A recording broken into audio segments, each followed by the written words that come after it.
నీటి సౌకర్యాన్ని కల్పించాలి.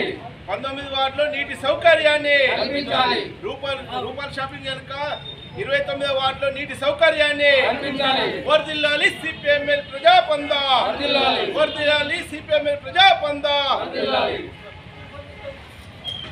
నీటి సమస్యను వెంటనే తీర్చాలి. 29 వార్డులో నీటి సమస్యను వెంటనే తీర్చాలి. నీటి సమస్యను 29 వార్డులో వెంటనే 29 వార్డులో నీటి సమస్యను వెంటనే తీర్చాలి. వర్ధిల్లాలి సిపిఎంఎల్ మాస్టర్ ప్రజాపంద, వర్ధిల్లాలి సిపిఎంఎల్ మాస్టర్ ప్రజాపంద. సమస్యలన్నీ తీరాలంటే పోరాటం, సమస్యలన్నీ తీరాలంటే పోరాటం. 29 వార్డులో నీటి సమస్యను వెంటనే 29 వార్డులో నీటి సమస్యను వెంటనే పరిష్కరించాలి.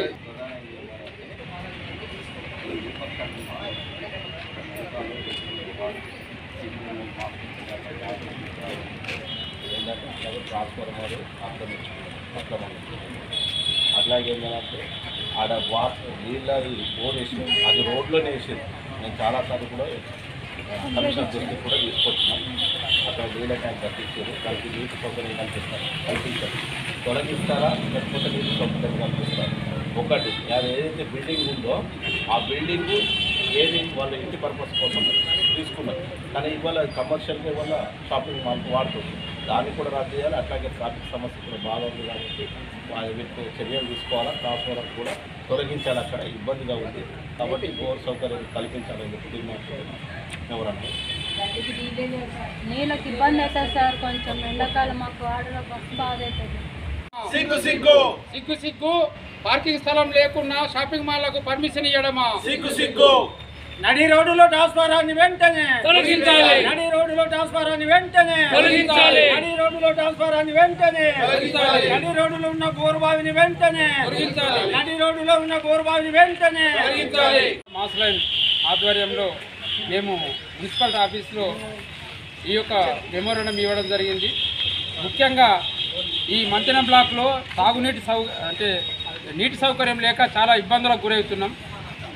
అక్కడ మినీ వాటర్ ట్యాంకు కట్టి కూడా చాలా రోజులు అవుతుంది. దానికి వాటర్ కలెక్షన్ ఇవ్వమంటే కూడా చాలా రోజుల సంది ఇక్కడ అధికారుల దృష్టికి తీసుకుపోయినా కానీ అక్కడ పనులు జరుగుతలేవు. ఇక్కడ రూపాలి షాపింగ్ మాల్ వాళ్ళని నడి రోడ్లో బోరు వేసుకొని వాళ్ళ అవసరాల నిమిత్తమే వాడుకుంటారు, కానీ ప్రజల సౌకర్యం నిమిత్తం అక్కడ కలెక్షన్ ఇవ్వమంటే కాలయాపన చేస్తారు. కాబట్టి దీంతో పాటు వాళ్ళ దగ్గర అక్కడ కలెక్షన్ ఇవ్వకుంటే అక్కడ ట్రాన్స్ఫర్ కూడా రోడ్ మీద ఉంది. వాళ్ళ సొంత ట్రాన్స్ఫరం అంటే షాపింగ్ మాల్కు ఉపయోగపడే ట్రాన్స్ఫరం, ఆ ట్రాన్స్ఫరం కూడా తొలగించాలా. అక్కడ బోర్ను కూడా తొలగించాలా. అక్కడ పార్కింగ్ స్థలంకు ఇబ్బంది అవుతుంది.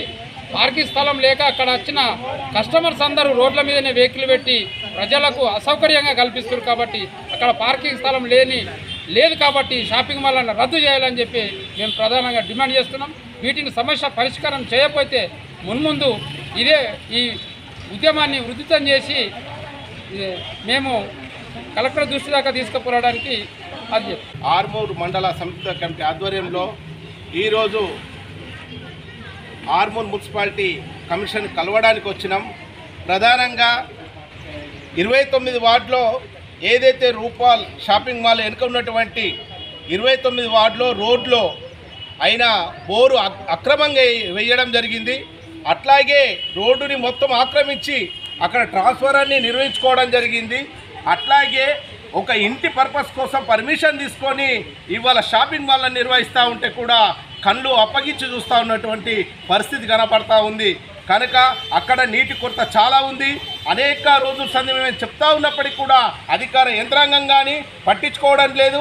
అట్లాగే ఒకవేళ పట్టించుకునేటటువంటి పరిస్థితి ఉన్నప్పటికీ ఇక్కడ పొలిటికల్ లీడర్స్ కానీ అట్లాగే మాజీ కౌన్సిలర్లు కూడా ఇవాళ బెదిరింపులకు దిగుతున్నటువంటి పరిస్థితి కనబడతా ఉంది. అయ్యా అక్కడ నీటి సౌకర్యం లేదు, అక్కడ అన్ని ఇబ్బందులకరంగా ఉన్నాయి కాబట్టి వెంటనే పరిష్కరించాలి. ఏదైతే రూపాల్ షాపింగ్ యజమానికి మీరు తొత్తుగా మారుతున్నారో మాజీ కౌన్సిలర్లు అది మానుకోవాలి, లేకపోతే మీ ఇంటిని కూడా ముట్టడిస్తామని ఈ సందర్భంగా సిపిఎంఎల్ మాస్లైన్ మీకు హెచ్చరిక చేస్తా ఉంది.